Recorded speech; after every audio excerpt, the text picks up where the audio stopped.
बिस्मिल्लाहिर्रहमानिर्रहीम। इन औलियाउहु इल्लल मुत्तकून। सदक़ल्लाहु मौलानल अज़ीम।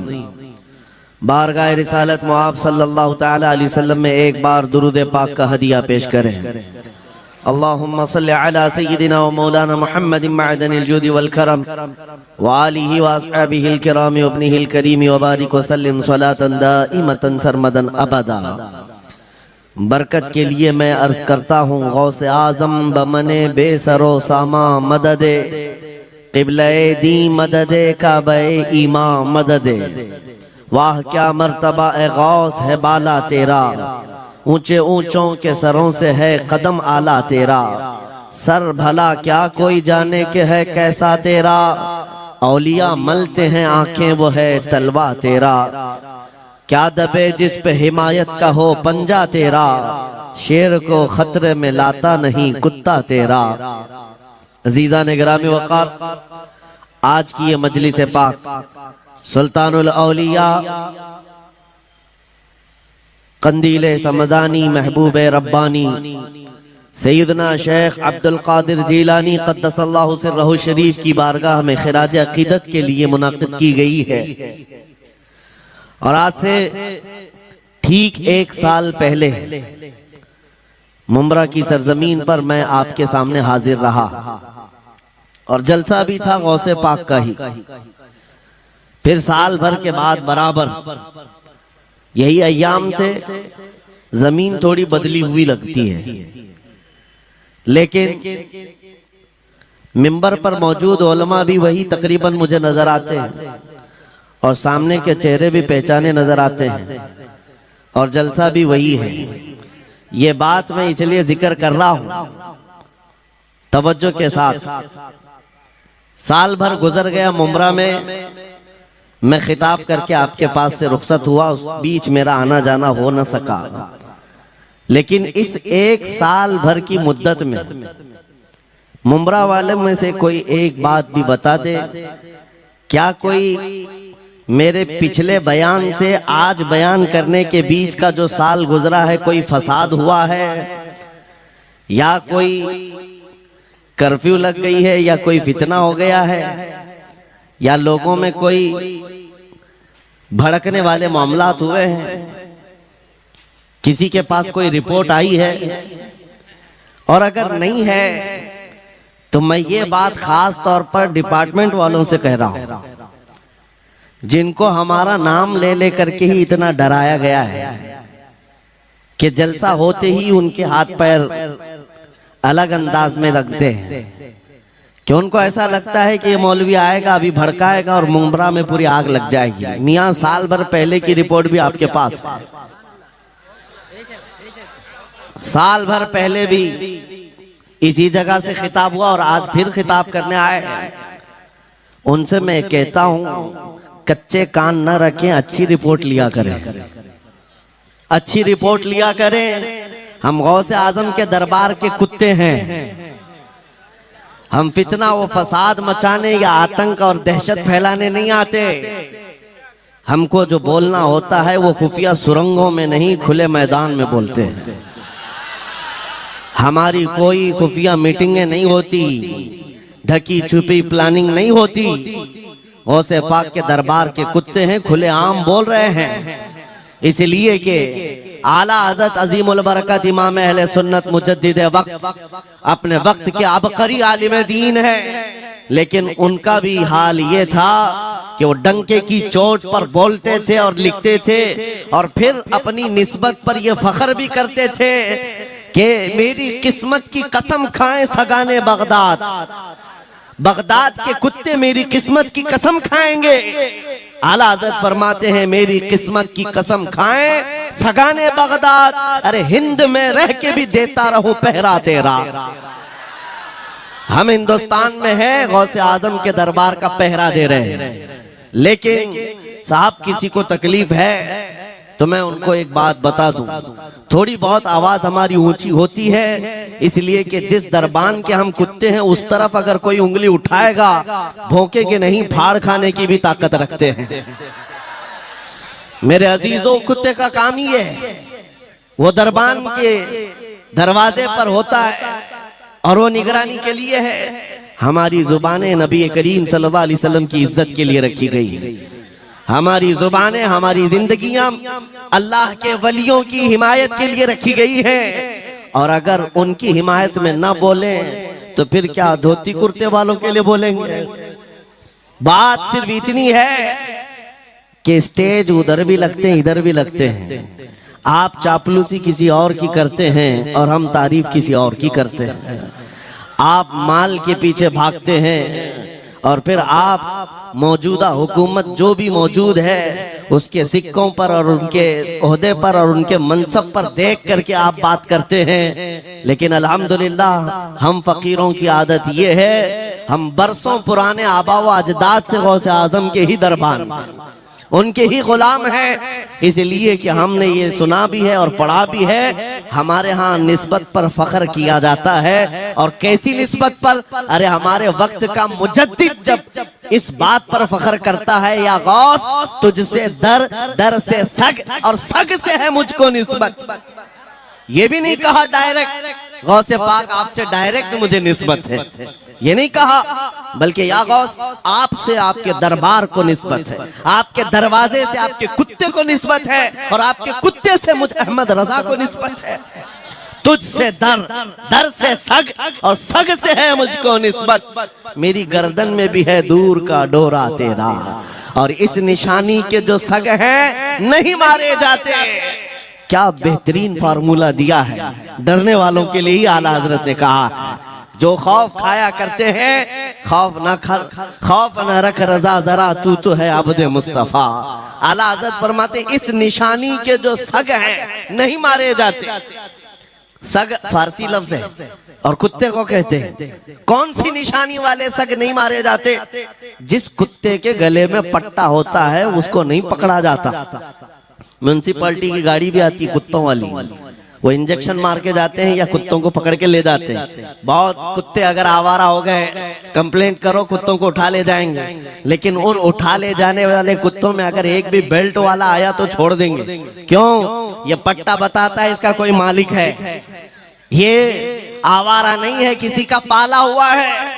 पट्टा बताता है इसका कोई मालिक है। और आला हजरत फरमाते हैं हमारे गले में कादरी पट्टा पड़ा हुआ है, और इस निशानी के जो सग हैं नहीं मारे जाते। हश्र तक मेरे गले में रहे कादरी पट्टा तेरा। गौसे पाक का ये निस्बत का पट्टा पड़ा हुआ है। ये अल्हम्दुलिल्लाह हमें बहुत सारी चीजों से महफूज रखता है। हमें जाहिर सी बात है आज इसी बात पर फख्र भी है। लोग मौलाना साहब कह रहे हैं हक बात कहना इस जमाने में नहीं, हर जमाने में दुश्वार रहा है, हर जमाने में दुश्वार रहा है। लेकिन ऐ नौजवानों, अगर तुम्हें अपनी निस्बत पर यकीन है कि मेरा पीर गौसे आजम जैसा है, मेरी निस्बत मुस्तफा करीम सल्लल्लाहु अलैहि वसल्लम से है, तो फिर खौफ किस बात का, डर किस बात का? इसीलिए हम डंके की चोट पर बोलते हैं, क्यों दबे जिस पे हिमायत का हो पंजा तेरा, शेर को खतरे में लाता नहीं कुत्ता तेरा।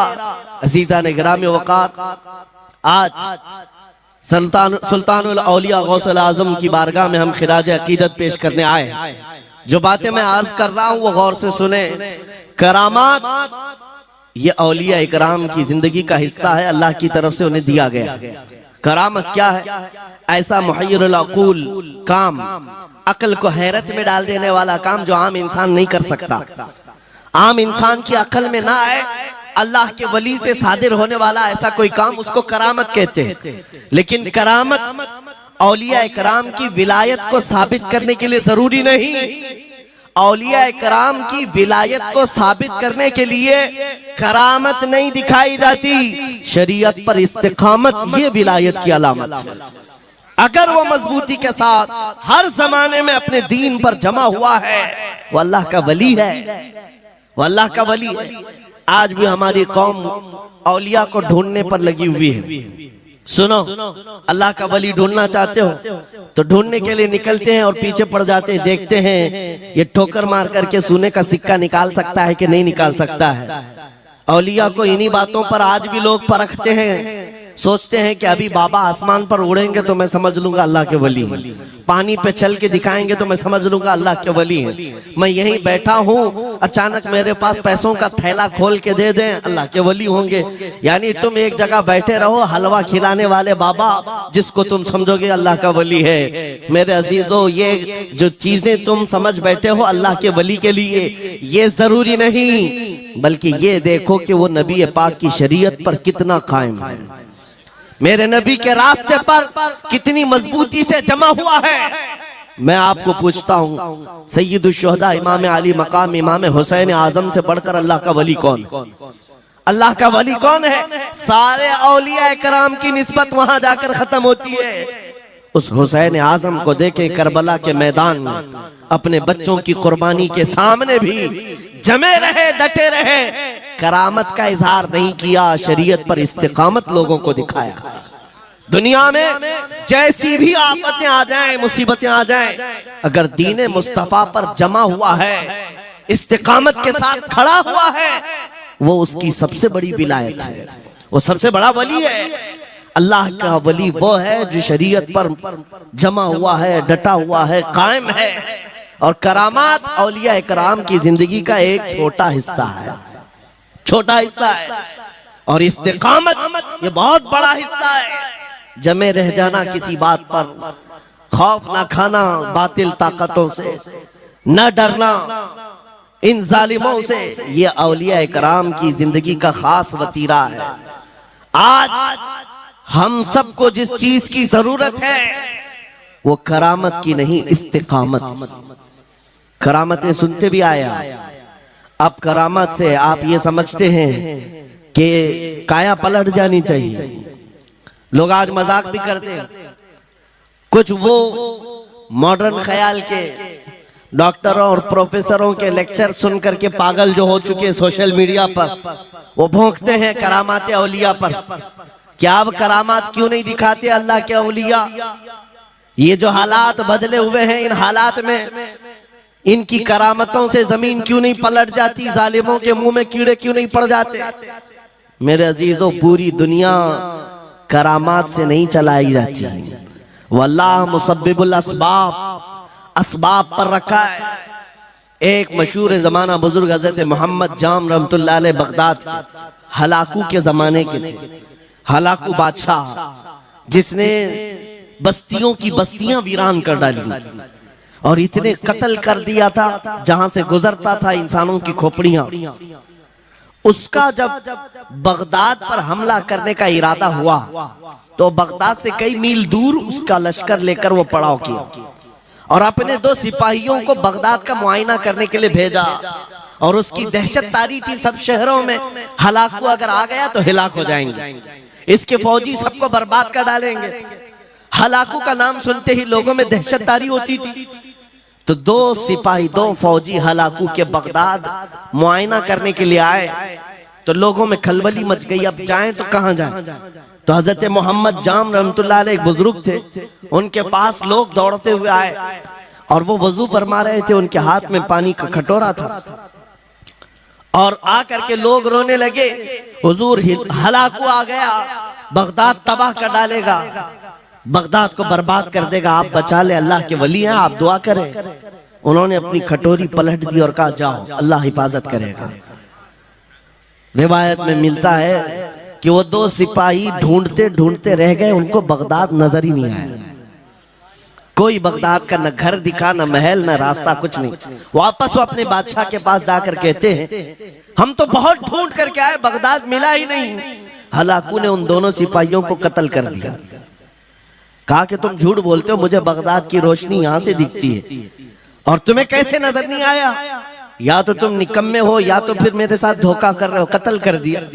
दूसरे दिन अपने खास 2 वजीरों को भेजा कि जाओ बगदाद का मुआयना करके आओ, गलियां, वहां की सड़कें और वहां के महल्लात, वहां की इमारतें देख आओ। ये 2 वजीर गए और ढूंढते रहे। जैसे ही वो बगदाद में इंटर हुए, आज फिर लोग हलाकू के इन वजीरों को देखकर दौड़े दौड़े भागते हुए इस अल्लाह के वली के पास आया हज़रत मोहम्मद जाम। आज फिर रोने लगे, कहा हमारी बीवियां बेवा हो जाएंगी, हमारे बच्चे यतीम हो जाएंगे, सब मारे जाएंगे, आप बचा लें। आज फिर से उन्होंने खटोरी पलट दी, कहा जाओ अल्लाह हिफाजत फरमाएगा। अल्लाह वालों का ये तसर्रुफ है, ये करामात है। वो चाहे तो पूरे लोगों को पोशीदा कर दे जालिमों की नजर से। दूसरे दिन वो वजीर भी ढूंढते रह गए, उनको भी बगदाद नजर नहीं आया, वापस गए। बादशाह के वो बड़े मोतमद लोग थे, कहा कि हम भी गए लेकिन हमको बगदाद नजर नहीं आया। हलाकू को बड़ा ताज्जुब हुआ, ऐसा कैसे हो सकता है, लोकेशन बिल्कुल सही है, हम सामने चंद मील के फासले पर है और इनको बगदाद नजर क्यों नहीं आता। तीसरे दिन उसने कहा कि अब किसी मुआयने की जरूरत नहीं, कोई जायजा लेने की जरूरत नहीं, हम डायरेक्ट जाते, फौज को तैयार करो। पूरी फौज को लेकर के जब तैयार होकर वो बगदाद के सरहद पर आकर खड़ा हो गया, उसके जंग का बिगल बजा और तबाही के आवाजें आने लगी, तो आज लोग फिर दौड़ते हुए हजरत मोहम्मद जाम के पास आए और उनसे रो रो कर गिड़गिड़ाने लगे, कहा आज तो आफत आ गई, बड़ी बला आ गई। तवज्जो से सुनना मेरे अजीजों, आज आप अगर ना बचाएं तो सब तबाह हो जाएंगे, बर्बाद हो जाएंगे। आज आप अपनी कटोरी उठा रहे थे, उन्हें गैब से निदा आई, ए मेरे महबूब बंदे, कब तक तुम अपनी कटोरी उठाकर इनको बचाते रहोगे। इनको मोहलत दी गई थी अपने अमाल दुरुस्त करने की, ना इन्होंने तौबा किया ना अपने अमाल दुरुस्त किए, इनको इनके हाल पर छोड़ दो। अल्लाह के वलियों को हुक्म होता है अल्लाह का, अब इन्हें न बचाया जाए तो जाहिर सी बात है वो हुक्म इलाही के पाबंद है। उन्होंने वो कटोरी छोड़ दी। फिर हलाकू दाखिल हुआ बगदाद में और ऐसी तबाही मचाई थी कि पूरे बगदाद की सड़कों में सिर्फ खून ही खून था, तबाह बर्बाद कर दिया, ईंट से ईंट बजा डाली। इस वाक़े को मैंने पढ़ा, उसके बाद ये महसूस हुआ अल्लाह के औलिया इकराम मदद जरूर करते हैं, लेकिन एक वक्त तक, जब वो वक्त आ जाए अल्लाह की तरफ से मना हो जाए कि ये कौम बड़ी सरकश है, अब इनकी मदद ना की जाए, तो फिर ये हाथ उठा लिया करते हैं और इनको हालात पर छोड़ दिया जाता है। अजीज़ान गिरामी वक़ार, औलिया कामिलीन की करामतों पर भौंकने वालों से भी मैं यही कहूंगा, वो चाहे तो पल भर में हालात हमारे बदल दें, चाहे तो जमीन को उलट पलट दें, लेकिन वो अल्लाह के हुक्म के पाबंद होते हैं।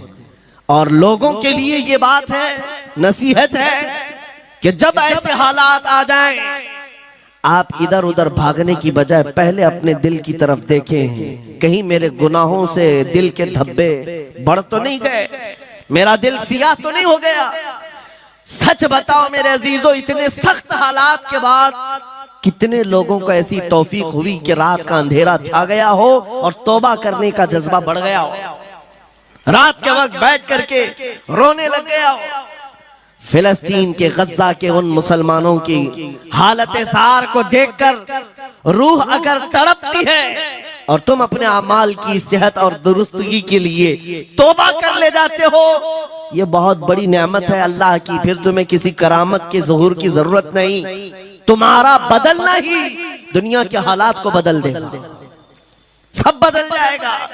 लेकिन अगर उन्हीं हालात पर बाकी रहे तो फिर करामत से भी तुम नहीं बदलोगे और ना हालात बदलेंगे, कोई चीज नहीं बदलेगी। इन्नल्लाह ला युगय्यिरु मा बिकौमिन हत्ता युगय्यिरु मा बिअनफुसिहिम। कुरान में मेरा मौला फरमाता है, बेशक अल्लाह ताला उस वक्त तक किसी कौम की हालत नहीं बदलता जब तक उस कौम को खुद अपनी हालत बदलने का ख्याल ना हो। हम अपनी जानिब से शुरुआत करें और फिर हालात खुद बदल जाएंगे, हालात खुद बदल जाएंगे। सरकार सैयदना गौसे आजम अब्दुल कादिर जीलानी रज़ी अल्लाह तआला अन्हु जिस हाल में बगदाद तशरीफ लाए थे, उस जमाने को याद करें, उस जमाने को याद करें। वो ऐसा जमाना था कि उस वक्त हक बोलना एक जुर्म हो गया था। शिया नवाज खलीफा मौजूद थे, हजरत अबू बकर हजरत उमर का नाम लेने पर भी मस्जिद के दरवाजे पर कोड़े मारे जाते थे। ये वो हालात थे, उलमा की जुबानें गंग थी, बोल नहीं पाते थे, खुतबा क्या देना है वो बिल्कुल स्क्रिप्टेड, जो खलीफा वक्त चाहे बस उतना ही। आज जैसे सऊदियों के यहाँ ये रिवाज है, बादशाह की हिमायत में, और बादशाह जैसा चाहे वैसी मस्जिद का मौलवी भी बोलता रहे। शरीयत क्या कह रही है, मेरे मुस्तफा करीम सल्लल्लाहु ताला अलैहि वसल्लम की तालीमात क्या कह रही हैं, इससे क्या सरोकार। बस उतनी बातें करो जितनी उनके बादशाह की हिमायत की। ये दौर गौसे आजम के जमाने का भी था। उस वक्त हक बोलना एक बहुत बड़ा जुर्म था, उलमा को कोड़े मारे जाते थे।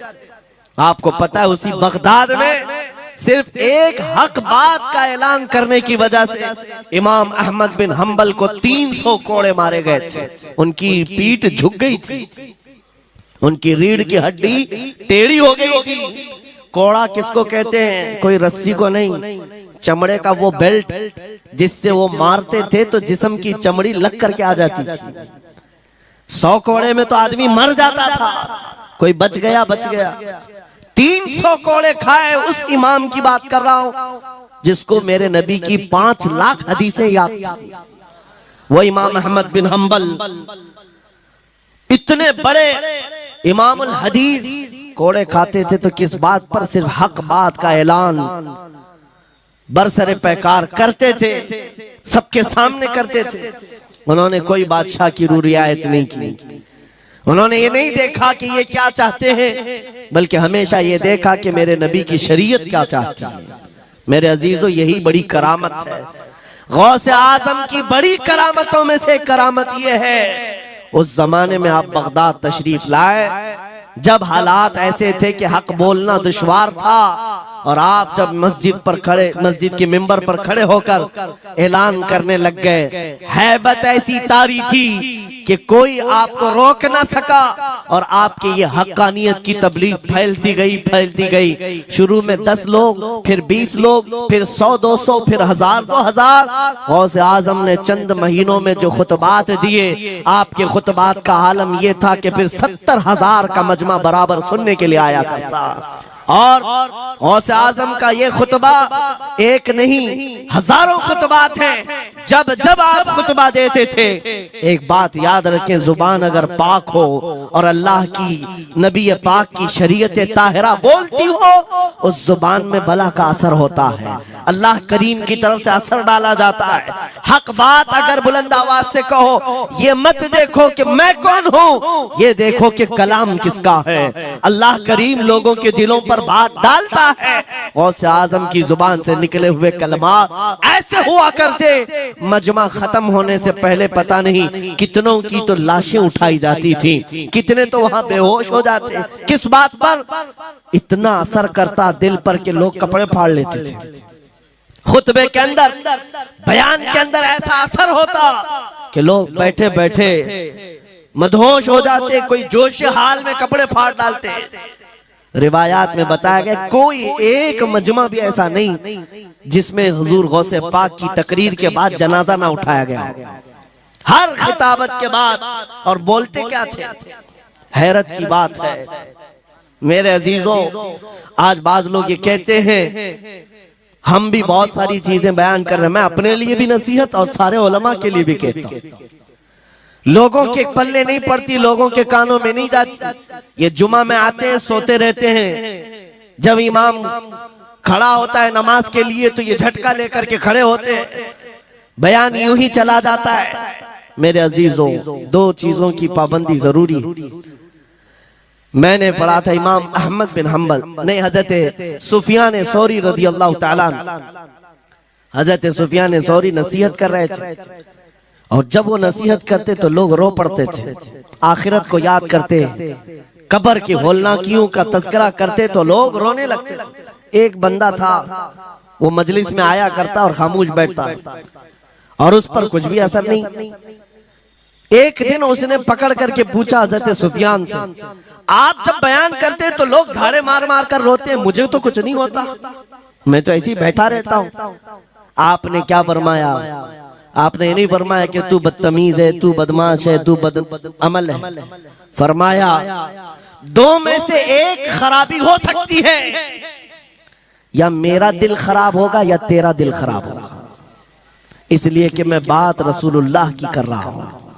इसमें असर तो होगा ही। दो में से कोई एक खराब होगा, ये नहीं फरमाया कि तू ही खराब है। यहाँ पर हमारे लिए नसीहत है, बोलने वाली जुबान पाक हो और लुकमा हलाल का जाता हो, अल्लाह असर जरूर पैदा फरमाता है। सरकार गौसे पाक रदी अल्लाह ताला अन्हु मिंबर पर खड़े होकर बयान कर रहे हैं। क्या बयान कर रहे हैं सुने। एक दिन आप हजरत अब्दुल जब्बार को बैठाए अपने बेटे को, वो बयान करते रहे, उसके बाद उतर कर क्या कहा, अब्बा जान आप जो बयान करते हैं उसमें जो रिक्कत तारी होती है वो मेरे बयान में नहीं होती, आप बयान करें। गौसे पाक मिंबर पर खड़े हो गए और सुनो, 70,000 का मजमा है। गौसे पाक की तकरीर क्या है, डायरेक्ट शुरू फरमाते गौसे पाक, ऐ लोगों मेरे घर में आज एक बड़ा हादसा हो गया। अपने घर का वाकया बयान कर रहे, मेरे घर में आज एक अजीब हादसा हो गया। अब्दुल जब्बार की माँ यानी अपनी बीवी के बारे में कह रहे हैं, उनके बेटे हजरत अब्दुल जब्बार कहते हैं, अब्दुल जब्बार की माँ मेरे लिए दही मट्टी की हांडी में जमा कर रखी हुई थी, एक छीके से लटकाई हुई। गर्मियों के दिन थे, आज मेरी भी ख्वाहिश थी दही खाने की। मैं घर पहुंचा दोपहर के वक्त, दही की हांडी मेरी बीवी ने उठा करके दस्तरखान पर रखा था। मेरे पहुंचने से पहले ही एक बिल्ला आया घर में और पांव से झपटा मारा, वो दही का मटका गिर गया, टूट गया और दही पूरा जमीन पर बह गया। न माँ खा सका न मेरी बीवी खा सकी। इतना बयान करना था कि लोग धाड़े मारकर रोने लग गए, कपड़े फाड़ने लग गए, लोगों के अंदर जोश हाल से कैफियत बदल गई। मेरे अजीजों, कोई अपने घर का वाकया बयान कर रहा हो कि दही की हांडी फट गई, दही बह गया, इसमें कौन सी ऐसी बात है रोने की? ये हमारे और तुम्हारे लिए हो सकता है। गौसे आजम का मजमा भी अहले दिल का हुआ करता था, वो बसीरत वाले लोग बैठते थे।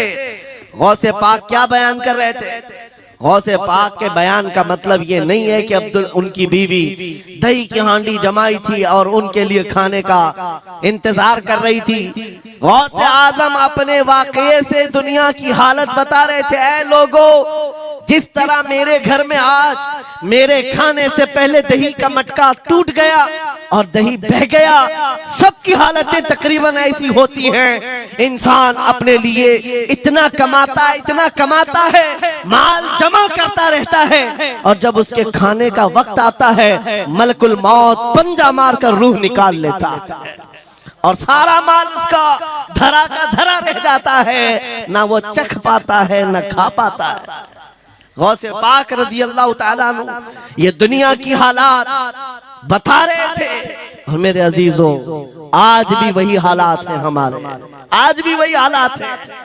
हमने कमाने के लिए अपनी सेहत गंवा दी, रात नहीं देखा, दिन नहीं देखा, दौड़ते रहे माल हासिल करने के लिए, इतना जमा कर लूं, इतना जमा कर लूं, इतना जमा कर लिया, जब तक तो सेहत बिगड़ गई, शुगर भी आ गई, बीपी भी आ गई और ऐसी बीमारियां लग गई कि अब इनको ठीक करने के लिए जितना जमा किया था खर्चा करते रहो। शेख सादी रहमतुल्लाह अलैह फरमाते हैं, ये दो कामों में तो इंसान की पूरी जिंदगी खत्म होती है। पहले कमाने के लिए सेहत गंवाता है और फिर सेहत बचाने के लिए माल गंवाता है। ये दो चीजों में गौसे पाक रज़ी अल्लाह ताला अन्हु की नसीहत यही थी कि इतना जमा कर ले जाते हो, इतना जमा करते हो कि फिर जब खाने का वक्त आता है तो मियाँ ऐसे हालात होते हैं कि नमक भी नहीं खा पाते, शक्कर भी नहीं खा पाते। दूसरी बातें तो छोड़ो, शुगर वाले शक्कर नहीं चख पाते, बीपी वाले नमक नहीं चख पाते। अरे ये बड़ी छोटी चीजें हैं और माल देखो तो करोड़ों का है, अरबों का है, अरबों का माल पड़ा हुआ है, नमक नहीं चख पाते, शक्कर नहीं खा पाते। किसके लिए जमा किया था? और थोड़ी और बड़ी बीमारी हो गई तो पानी भी नहीं पी पाते, डायलिसिस चल रहा है, किडनी खराब है। कितने ऐसे लोग मिलते हैं आज, कितने ऐसे हैं जिन्होंने साफ मुझसे कहा कि डॉक्टर ने पूरा गिन करके कहा है कि पूरे दिन भर में जो है एक ढक्कन से पानी पीना, बोतल का जो ढक्कन होता है उस ढक्कन से बस बूंद बूंद चखते रहना, पानी ही ना पियो, इसलिए कि किडनी काम नहीं करती। ये दुनिया है मेरे अजीजों। हमने अपनी सेहत गंवा दी, पूरी की पूरी सेहत गंवा दी इसको हासिल करने के लिए। इसी को मेरे इमाम अहले सुन्नत फाजिल बरेलवी ने कहा था, शहद दिखाए जहर पिलाए, कातिल डायन शोहर कुछ, इस मुर्दार पे क्या ललचाए, दुनिया देखी भाली।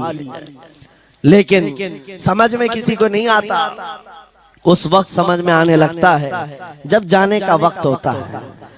जाने के वक्त हालात ऐसे होते हैं, मैं अक्सर अपने टूर में देखता हूँ, उम्रा पे जाते हैं, बगदाद पे जाते हैं, खूब आयश से रहते हैं, सबको पता रहता है प्लेन में सिर्फ 30 किलो का अलाउड है, लेकिन मार्केट में जाते हैं तो उनको कुछ खबर नहीं होती, सब खरीद रहे होते हैं। हो जाएगा, खरीद करके लाकर रूम में भर दिए, और आज शाम में जाना है तो ठोस रहे हैं इस बैग में उस बैग में नहीं घुसा। और उसके बाद फिर एयरपोर्ट पहुंचे तो कभी इसको रिक्वेस्ट कभी उसको रिक्वेस्ट, थोड़ा हमारा भी ले लो, थोड़ा हमारा भी ले लो। अरे वहां सबका 30 है, कोई लेने को तैयार नहीं। फिर खरीदा हुआ वहीं छोड़ करके हसरत भरी निगाह से देखते जाते हैं, किसी की खजूर छूटी हुई है, किसी के मुसल्ले छूटे हुए हैं, किसी के कपड़े छूटे हुए हैं। हर बार हम एयरपोर्ट पे देखते हैं, छोड़ करके जा रहे होते हैं, बड़ी हसरत से देखते हैं। मेरे अजीजों, ये कोई लतीफा नहीं, सेम यही हालात जब दुनिया से जा रहा होता है एक इंसान, मरने से पहले उसकी आंखें फटी रह जाती हैं। क्यों कहा गया है मरने के वक्त सबसे पहले उसकी आंखें बंद कर दो? क्योंकि वो अपना माल देख रहा होता है, अपनी औलाद देख रहा होता है,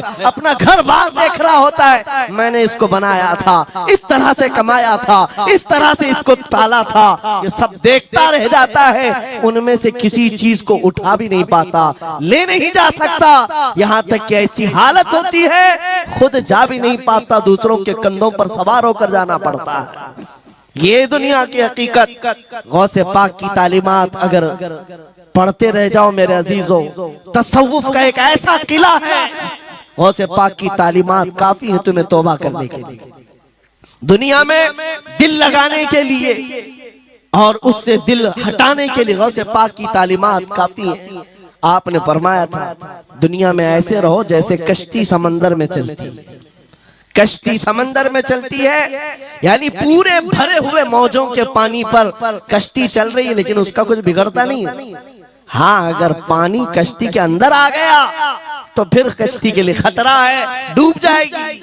तुम दुनिया में ऐसे ही रहो कि तुम्हारे अंदर दुनिया ना आए, तुम दुनिया में हो, तुम्हारे अंदर दुनिया ना आ जाए। अगर तुम्हारे अंदर दुनिया घुस गई तो डूब जाओ, फिर यहाँ से निकल नहीं पाते। मौलाना रोम इसी की मिलती जुलती बात कहते हैं मसनवी शरीफ में। जलालुद्दीन रूमी फरमाते हैं, एक चूंटी को देखा, शहद का एक कतरा जमीन पर गिरा हुआ है, शहद का कतरा चिपकने वाला होता है, यानी उसके अंदर गम होता है। चूंटी करीब से आई, एक चुस्की ली, शहद को चखा और जाने लगी। फिर आई, पेट कहाँ भरता है चूंटी का मीठे से। अरे शहद तो पानी में भी रखो ऊपर से आके गिरती है, और शहद खाना है उसको। और दूसरी तरफ से आई, फिर गई, पेट नहीं भरा, चारों तरफ से उस कतरे को चाट चाट के गई। मौलाना रोम फरमाते हैं, फिर चूंटी के दिल में ख्याल आया, मैंने हर तरफ से तो शहद को चखकर देखा, टेस्ट एक ही है, बीच कतरे में कैसा टेस्ट होगा? कतरे के बीचों बीच शायद अलग टेस्ट होता है। तो चूंटी ये सोच करके कतरे के ऊपर चढ़ गई, जो शहद का कतरा था उसके ऊपर चढ़ गई। कहा ऊपर चढ़ करके मैं चुस्की लूंगी इसकी और चखूंगी। और जब चढ़ गई तो उसके सारे पैर हाथ उस पे चिपक गए।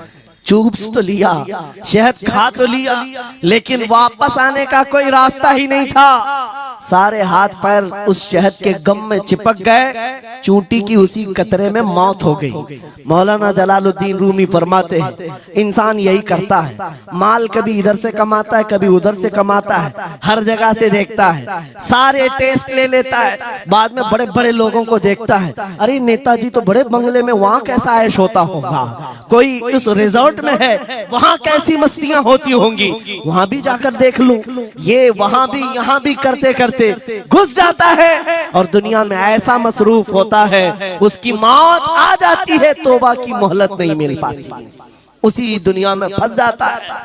मेरे अजीजों, गौसे आजम की तालीमात ये हैं, दुनिया में ऐसे रहो जैसे कश्ती समंदर में रहती है, तुम्हारे अंदर पानी ना आने पाए। अगर तुम्हारे अंदर आ गया तो डूब जाओगे। इन तालीमात पर अमल करते हुए आज हम हालात देख सकते हैं।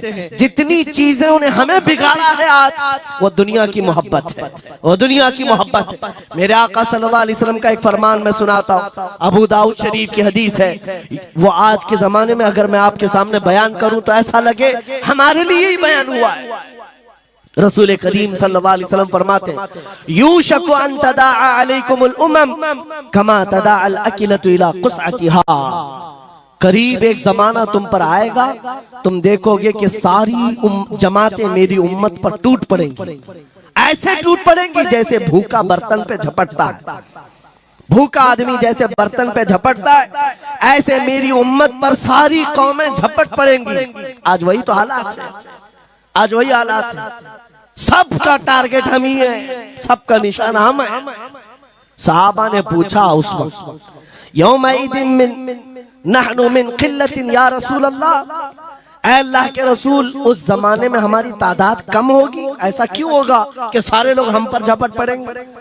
नबी पाक फरमाते हैं, वलाकिन्नकुम कसीरून, नहीं तुम तो बहुत ज्यादा होंगे उस वक्त, गोसा अनका गोसा इस्साइल, लेकिन तुम्हारी हालत समंदर के झाग की तरह होगी। यानी समंदर का कफ झाग जो होता है हवाओं से उड़ जाता है, तुम्हारी हालत ऐसी होगी। तादाद तो बहुत होगी, लेकिन छोटी छोटी चीजों से बिलबिला करके भागने वाले लोग, ये प्यूरिटी नहीं रह जाएगी।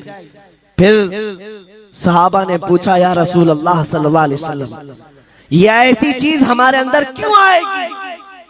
मेरे आका फरमाते हैं, वजह दो ही होगी, दो चीजें जब तुम्हारे दिल के अंदर आ जाए तो अल्लाह ताला तुम्हारे दिलों से, तुम्हारे दिलों के ऊपर काफिरों का, दुश्मनों का रौब डाल देगा। तुम डरते डरते जीने लग जाओगे, खौफ के आलम में जीने लग जाओगे। वो दो चीजें क्या है? मेरे आका फरमाते हैं, हुब्बुद दुनिया व कराहियतुल मौत, दुनिया से बेइंतहा मोहब्बत करने लगोगे और मौत से भागने लगोगे। मौत से तुम्हें नफरत हो जाएगी, डरने लग जाओगे। ये दो चीजें जब तुम्हारे अंदर आ जाए, तुम्हारे दिलों पर काफिरों का रौब डाल दिया जाएगा, दुश्मनों का खौफ डाल दिया जाएगा।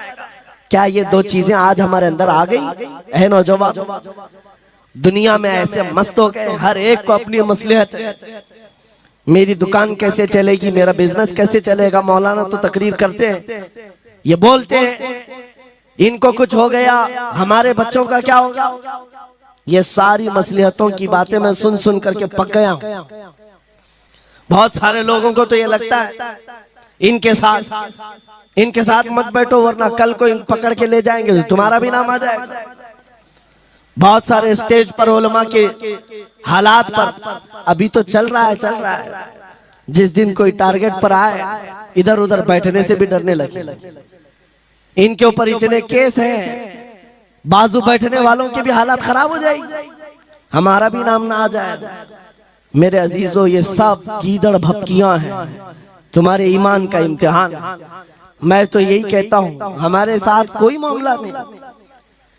वही बात मैं कहता हूं जो अकबर इलाहाबादी ने कहा था, रकीबों ने रिपोर्ट लिखवाई है जा जा के थाने में कि अकबर नाम लेता है खुदा का इस जमाने में। यही रिपोर्ट लिखवाते हैं जा जा करके। हमारी भी जहां रिपोर्ट लिखी हुई होगी, बात यही होगी कि ये रसूलुल्लाह का नाम लेता है और उनके नाम पर लोगों को बात करता है, यही रिपोर्ट होगी। और इस बारे में हम कभी डरते नहीं। मैं आपको बताऊं, उत्तर प्रदेश में वहां के हालात तो पता है, बिल्डोजर की हुकूमत चलती है। लेकिन मेरे अजीजों, एक मौलाना साहब ने कहा, आपके साथ जलसे में बैठकर मैं लब्बैक लब्बैक के नारे लगा रहा था, दूसरे दिन मुझे थाने बुला लिया और फिर मुझे बहुत ज्यादा मामला हो गए। कहा कि मौलाना तुम ही नारे लगा रहे थे। आप लोग ना डरे इंशाअल्लाह। यहाँ पर तो उन्होंने मुझसे कहा मैं कहा क्या हुआ, फिर कुछ हुआ? कहा मुझसे कह रहे थे केस हो जाएगा, हालात बिगड़ जाएंगे, खराब हो जाएंगे। मैंने कहा फखर करो मौलाना इस बात पर, दुनिया चोरी करके थाने जाती है और तुम नबी का नाम लेकर जा रहे हो, कौन सा मसला है?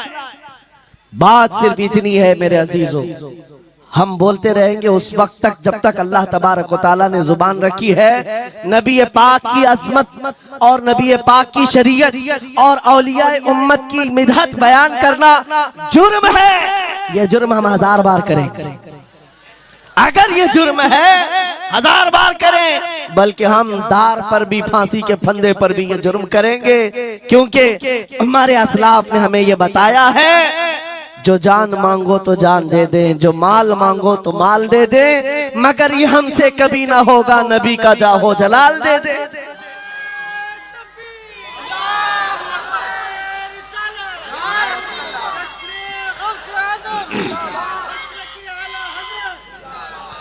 खामखा बेचारे हमारे रिश्तेदारों को डरा करके रखे लोग, पुलिस वाले हजरात को कुछ लोग रिपोर्ट लिखवा कर डरा करके रखे हुए। मैं आपको बता रहा हूं, एक साल में तकरीबन 170 के करीब जलसे करके आए।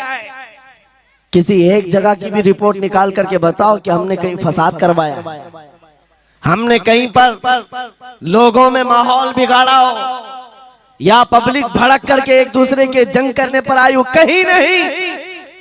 अगर कौम को, सोई हुई कौम को बेदार करना तुम्हारे नजदीक भड़काना है, तो ये भड़काना तो बहुत अच्छा है मेरे अजीजों। हमारा काम सिर्फ इतना है, हम उन नौजवानों से बात कर रहे हैं जो अपने नबी के फिदाई हैं, जो अपने नबी के आशिक हैं, और हम सिर्फ उस लौ को और बढ़ाना चाहते हैं जो इनके सीनों में जल रही है। इनके सीनों में किसी और की नहीं, मेरे मुस्तफा के मोहब्बत की शमा है। अगर वो मध्यम है हम उसको तेज करना चाहते हैं। बस मेरे नौजवान से मेरा मुतालबा सिर्फ इतना ही है, किसी की जय विजय क्यों पुकारे, क्या गरज हमको, हमें काफी है सैयद अपना नारा या रसूल अल्लाह, हमें काफी है सैयद अपना नारा।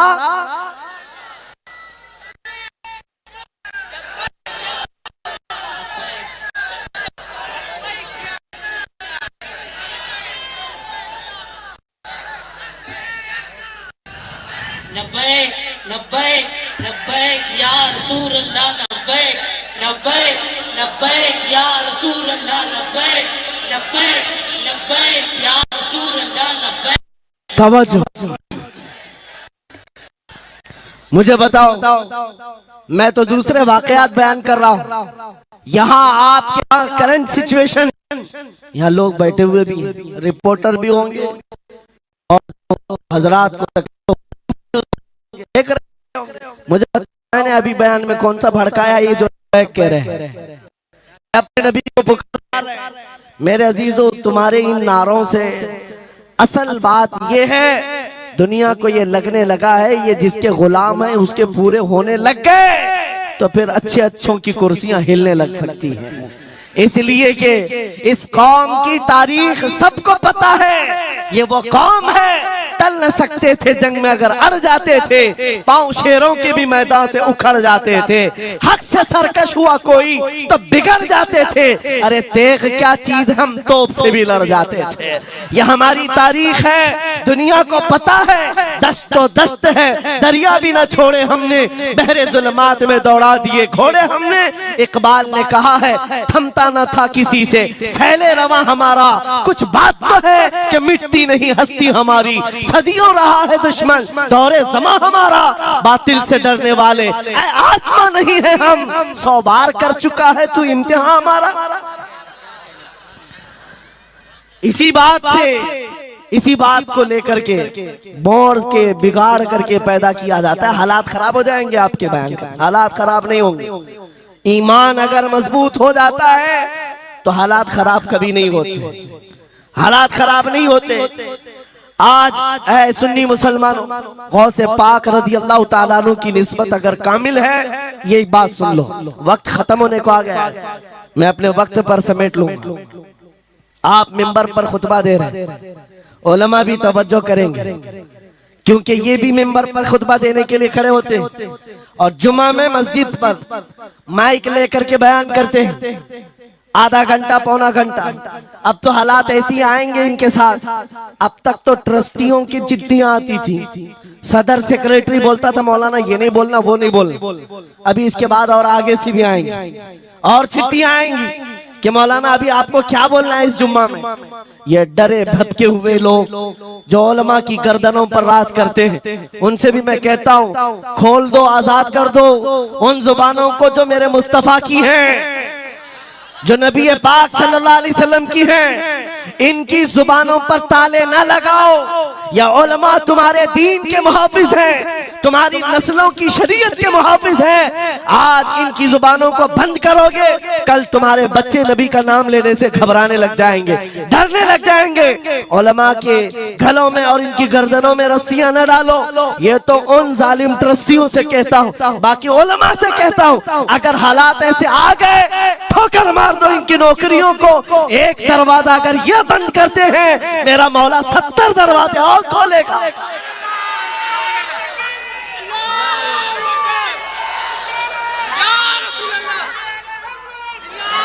सुनो गौसे पाक रज़ी अल्लाह ताला अन्हु किस बात से डरते थे। गौसे पाक का खुतबा बयान करने वाले मौलवी हजरात उलमा सुने, गौसे पाक किससे डरते थे। उनको डराने वाला कोई ट्रस्टी था, कोई हाकिम था, बल्कि हालात ऐसे थे।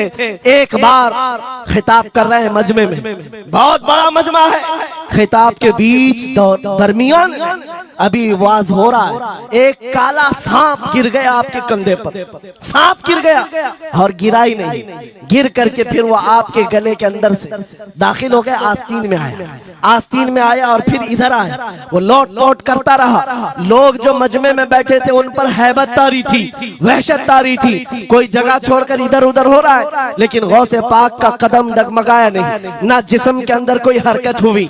आपका बयान कंटिन्यू जारी रहा, उसी तरह जारी रहा। वो सांप कभी आपके सामने आया, कभी इधर आया और घूम फिर करके वापस चला गया। बयान आपका मुकम्मल हुआ। लोग खड़े हुए पूछते रहे, या सुल्तान अल औलिया सय्यदी शेख अब्दुल कादिर जिलानी, आपके साथ ये जो माजरा हुआ, ये सांप इतना खतरनाक था, देख करके हैबत आ रही थी और आप अपना बयान कंटिन्यू जारी रखे हुए थे, ये क्या माजरा है। गौसे पाक फरमाते हैं वो सांप तो मुझसे कह रहा था, ऐ अब्दुल कादिर तुझसे पहले 70 औलिया को भी मैंने ऐसे ही आजमाया है, 70 उलमा को मैंने ऐसे ही आजमाया है और आजमा कर चला गया। गौसे पाक क्या फरमाते सुनो, ऐ लोगो तुम मुझसे पूछ रहे उससे डरता था या नहीं डरता था, बात सिर्फ इतनी है, मैं उस कादिर का बंदा अब्दुल कादिर हूं, उस कादिर का बंदा अब्दुल कादिर हूँ। मेरे उसकी कुदरत पर ऐसा यकीन है, अगर मौला ने मेरी मौत लिखी है तो ये काले सांप से क्या चूंटी से भी हो सकती है, और अगर मौत नहीं लिखी इस तरह के 1000 सांप मेरे गले में आए, मेरी मौत नहीं आ सकती। मेरा उसकी कुदरत पर यकीन कामिल है, इसलिए मैं उसका बयान कंटिन्यू रखा,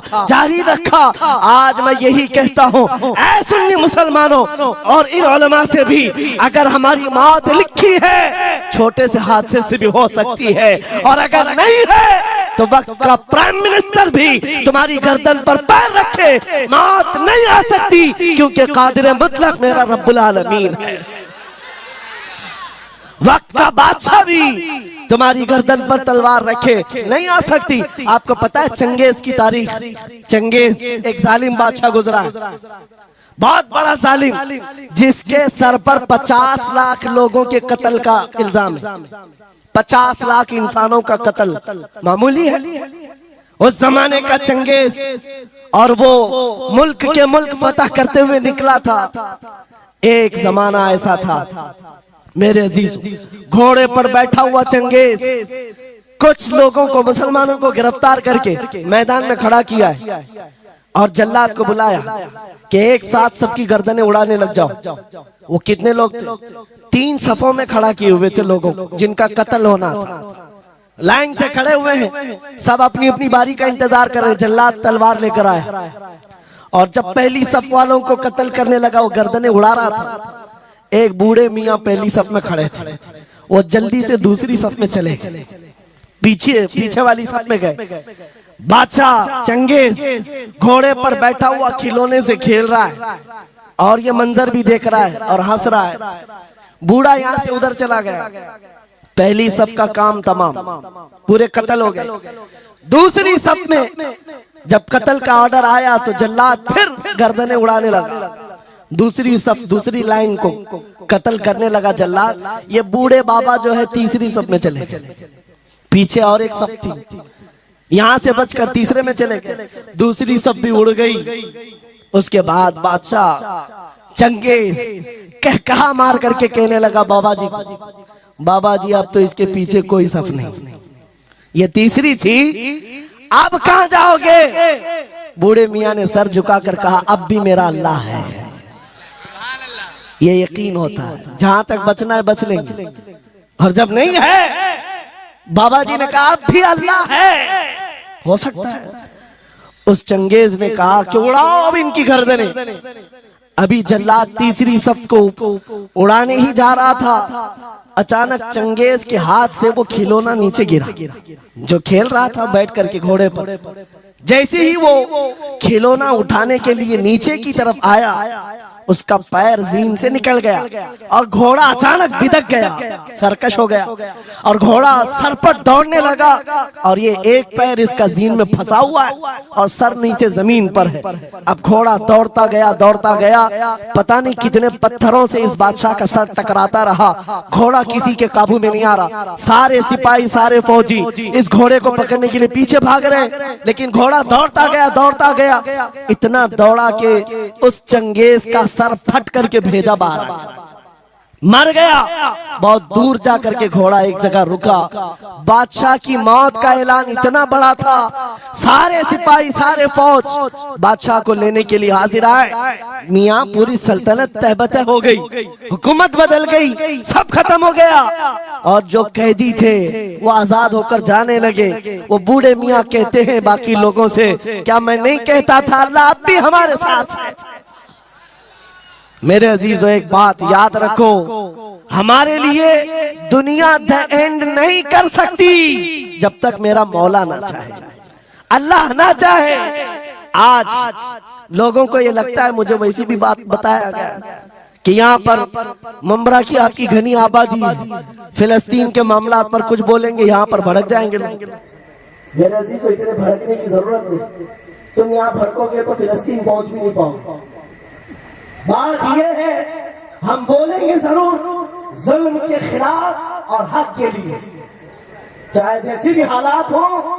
अगर किसी को बुरा लगता है इजराइल जालिम है, तो मैं 100 बार कहूंगा वो जालिम है, जालिम है, जालिम है। उनकी कोई हिमायत करने के लिए हम नहीं है, लेकिन एक बात आपको मैं जरूर बताना चाहता हूँ। गौसे पाक का मसला ये है, सुल्तानुल औलिया गौसुल आजम की निस्बत के साथ आप अपनी शरीयत पर कायम रहें और अपने ईमान पर डटे रहे, और तौबा व इस्तिग़फ़ार के बाद अपने हालात बदल लें। और उन गरीब मुसलमानों को देखकर जो कत्ल हो गए और उनके टुकड़े हो गए, ये मत समझना कि इस्लाम खत्म हो गया। हर जमाने में ये चीजें आती रहेंगी, लेकिन आज मैं ये ऐलान करके गुफ्तगू खत्म करता हूँ। इन हालात को देखकर इस बात का फिर से हम नारा तजदीद करके जाते हैं, कत्ले हुसैन असल में मर्गे यजीद है, इस्लाम जिंदा होता है हर करबला के बाद। लब्बैक या रसूल अल्लाह, लब्बैक या रसूल अल्लाह, लब्बैक या रसूल अल्लाह।